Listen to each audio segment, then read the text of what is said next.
Now here I'm upset about the prosperity gospel because of an article in the Minneapolis Tribune about one of the big churches, 10,000 members, with the pastor having a couple of, a jet and two big condos worth $3 million in Florida and real estate everywhere, all over the place, and gets breaks from his church so he's in trouble with the IRS, and it's just a mess, and I'm really upset about it.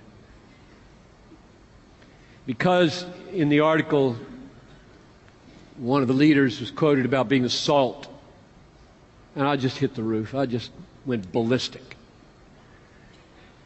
What do you think the salt of the earth is? Well, you're the salt of the earth, but how? Let's go to Matthew 5, quick. Matthew 5.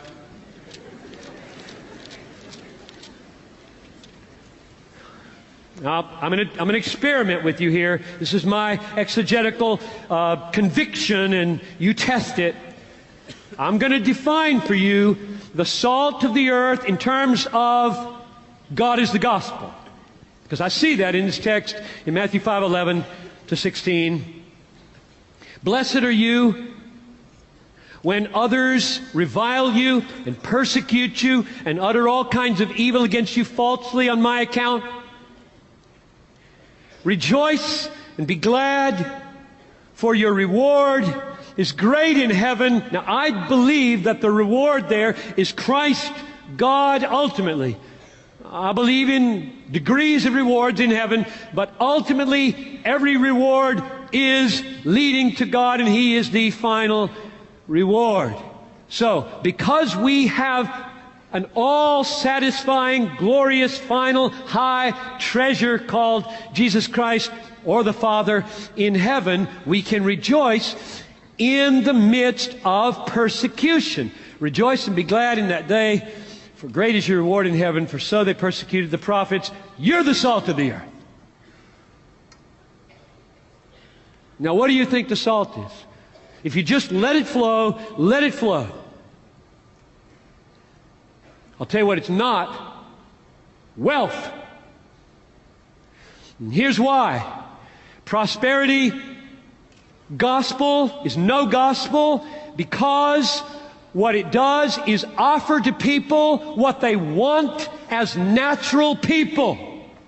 You don't have to be born again to want to be wealthy, and therefore you don't have to be converted to be saved by the prosperity gospel.